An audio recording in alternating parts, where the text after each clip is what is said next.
Narito tayo ngayon upang matunghayan ang talaga namang nag-iinit at napaka-trending na latest issue ni Erica. Sa pagpapatuloy ng ating istorya ay tumuloy na nga ulit si Kalingap Val Santos Matubang sa bahay nila Ate Erica at na-interview nga niya muli ang lolo ni Ate Erica pati na rin ang tita nito. Sinabi nga ng lolo ni Ate Erica na hanggang ngayon ay hindi niya pa rin makalimutan ang sinabi sa kanya na mukha daw silang kwarta o mukha daw silang pera. Sabi naman ng tita ni Ate Erica ay kaya daw siya talagang nag-video para malaman ng mga tao kung sino ang tama sa kanila.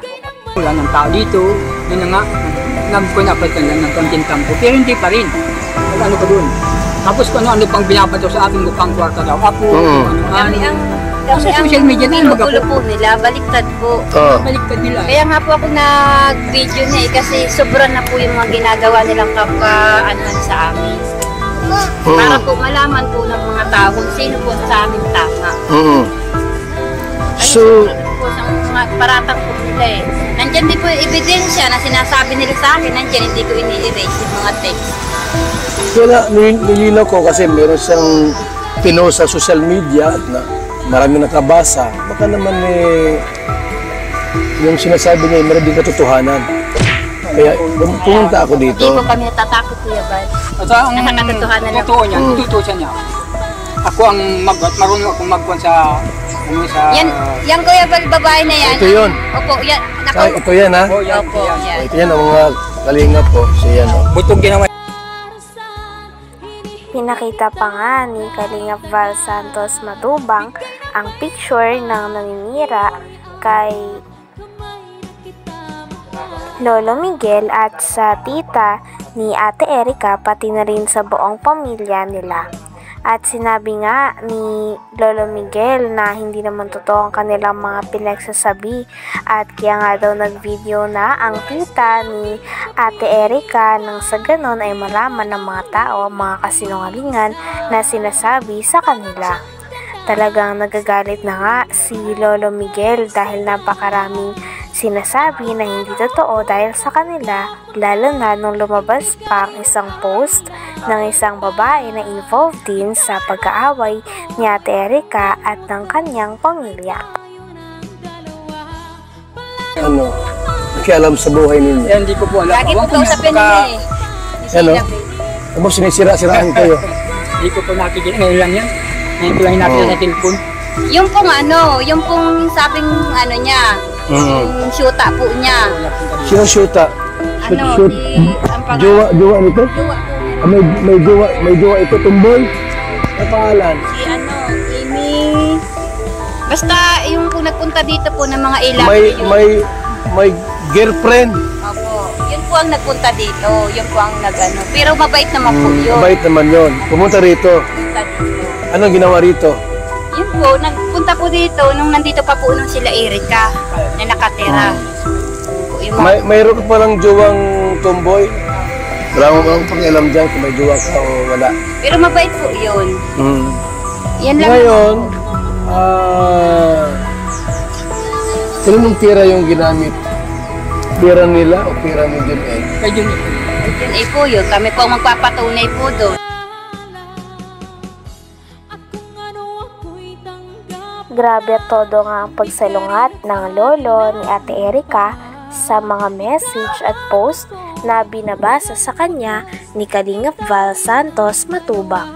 Talagang walang katotohanan daw ang mga ito dahil lang totoo daw ang sinasabi nila.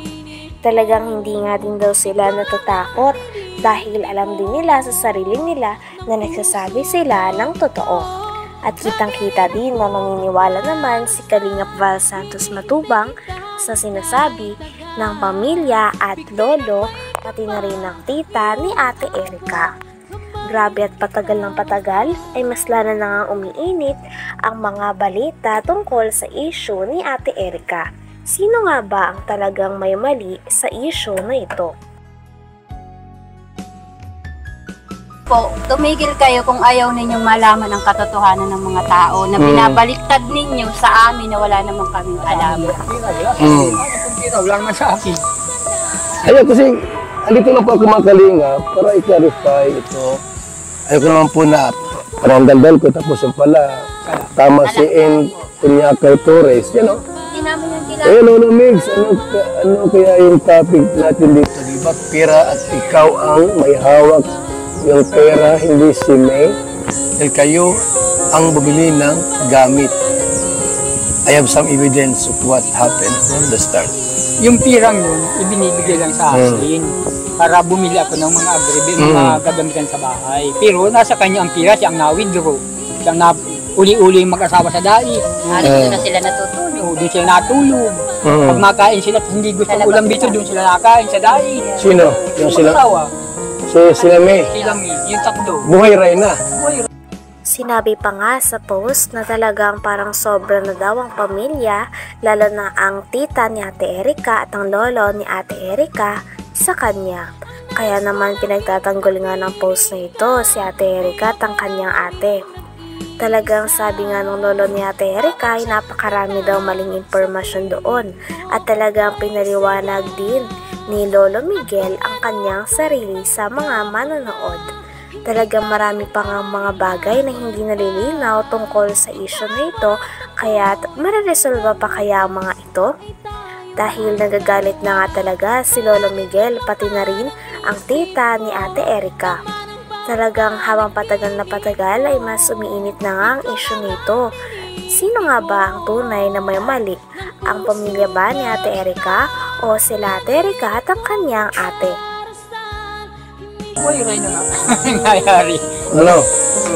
Talaga. Uuwihan dito ni isang mansanas, hindi man lang bigyan yung apo. Grabe naman. Ayun. Kaya po, kasi nangalingan po yung sinasabi po niya ni Amy Torres. Alam ko po na lagi yan kausap po ni May, magdamag-damag, magkausap po yan lagi dyan po sa kwarto. Yan po lagi ang magkausap. Saka si Sheila May. Umpisa pa po nung hindi pa po luminitaw si Sir John A, magkausap na po yan. Hanggang dumating si Sir John A, sila na po lagi ang magkausap. Hanggang ngayon, sila po ang laging mag-uusap. Nasa likod po si Sheila May kay Amy Torres, siya po yung nagbibigay yata po ng update. Okay. Kaya kumakalat po. Bibigyan ng mga kalika para kumalat sa kanila. Parang tinatakot pa kayo ah. Nandiyan po yung si Kuya Bal yung yung text nila na kami, gutom na aso, nandyan. Kunin mo daw. Tingnan natin. Kunin mo daw para mag... Pinag-usapan din nila ang mga natanggap ni Ate Erica at ng kanyang ate na mula kay Sir Jun A. Kasama na nga ang pabahay, pati na rin ng NMAX na motor, pati na rin ng tricycle na tulong sa kanila. Grabe at napakarami nga natulong ni Sir Jun A kay Ate Erica at sa kanyang ate. Ngunit ang masamang part lamang ay naiwan nga ang pamilya ni Ate Erica at hindi sila sinama sa bagong bahay at parang kinalimutan na lamang sila na parang pula. Motor. Naka-Erica po. Siya po Ginagamit niya. Ngayon, yung pira dito sa pagawa ng bahay, kaninong pira yan? Kay Sir Jordan hindi rin na po po. So hindi lang Padalahan. kalating milyon ang nagastos niya. Hindi po pala malaking reset yun. Nahigit mong 1 million yun. Ang alin? Ang halaga nun. Ang alin? Yung bahay ko. Itong bahay na ito, higit 1 milyon. Hindi po makakapagod natin yung mga Ito kinuha po, ko mga yung asawa nito. Ginawa ko O ayun ang ebidensya. So tayo, kung tutusin, kung puntahin lahat, baka mga 2 milyon ang pira brikewan ni Sila lang Jun A. nagpaganda. baka higit hanggang loob ng bahay. Hindi, kasi may inmax pa. May motor, sidecar, may lupa pa sa dait. Grabe, mayaman si Jun A pala, no? Kaya nga po sabi ko po, tumigil kayo kung ayaw ninyong malaman ang katotohanan ng mga tao na binabaliktad ninyo sa amin na wala namang kaming alam. Wala naman sa akin. Ayun, kasi andito. Hanggang dito na lamang muna ang ating napakainit, nagtitrending at talaga namang mas nakakaintriga na issue ni Ate Erica. Maraming salamat sa inyong panonood. Hanggang sa muli. Bye!